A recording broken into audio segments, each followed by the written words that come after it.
إشراق تيفي برو علمائي ابسطوا فان علمي. بسم الله الرحمن الرحيم. الحمد لله الذي أعز من أطاعه وخذل من عصاه وكفر، وأشهد أن لا إله إلا الله وحده لا شريك له، والرسول إلى سائر البشر. أما بعد، فيا إخوة المستمعين، نذكر قليلا من قول الله عز وجل: تفسدوا في الأرض وتقطعوا أرحامكم. وبليان كينيا جتشرب بي كينيا اسن دقيسي سوراف واتكش والقافة شوراف. فهل عسيتم إن توليتم أن تفسدوا في الأرض وتقطعوا أرحامكم؟ آيان نخني ميها قلالو أين يكبانو جتشورا نمو خان قرآن بيتني في خان هم بينيس يقاري اسني فسرمي مي آيان نخني أين يبانا سيسن الراني أركماهي يوني في موسفمتن دجي تنرت جتشورا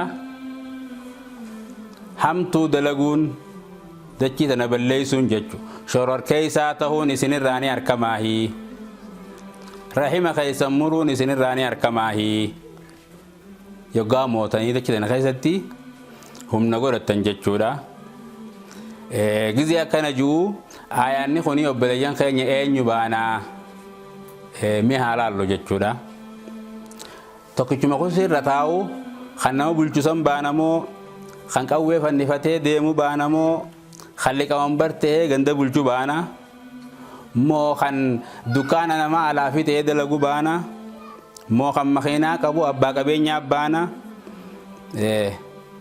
moo sheekticha darasaa qaraayisu baana moo amiira darasaa baana moo kuulii oduu dayeeddu baana moo aayaanni kuni mee eenyu akka baanu namu haa gallaalu jechuudha dalagaa isaati irratti jechuudha. Atiin kuni kalee yoggaadha humaa hin qabne rabbii keetiis ni jaalattaa aanaa kan kee ni jaalattaa wanni ati yaaddu angoo gizeen harkadhe toltuudhaan dalagaa jettee yaadda karoora ajaa'ibaa lafa keessa namaa wajjin haasoyte jechuudha. Gizee rabbiin angoo sii kannee jechuudha. Angoon san fayyaadhaa beeki fayyaan angoo takka jechuusiinu fayyaa san gizee rabbiin sii kannee wanni ati biyya keessa ceetuun nama walitti diruu nama hamachuu hamtuu dalaguu jechuudha. Yoo jabeenya qabaatte humnaan waa saamuu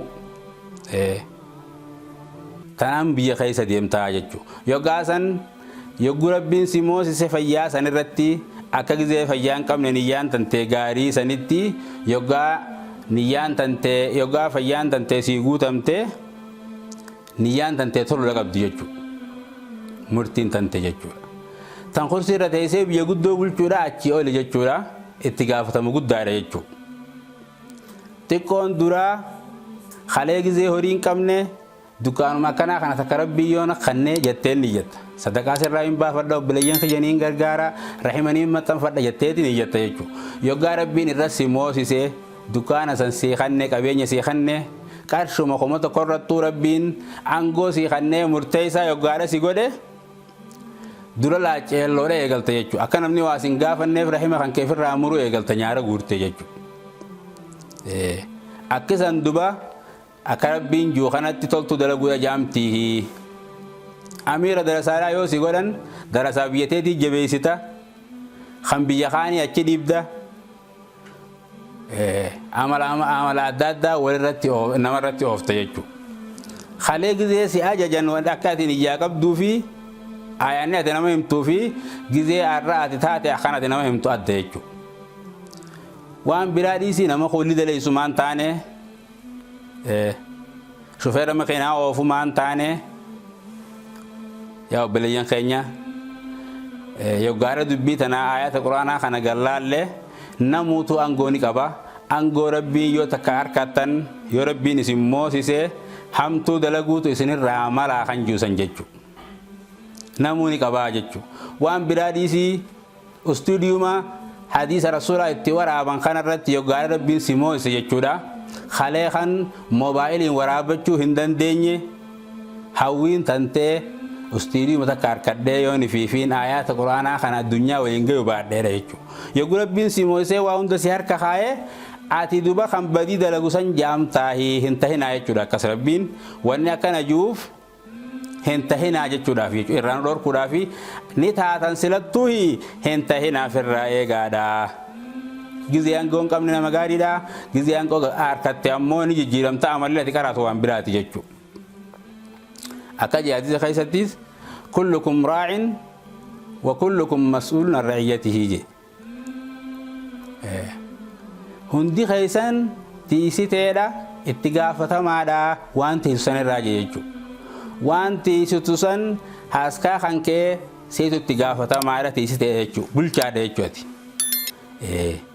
qabenya kanke bulchaada jechu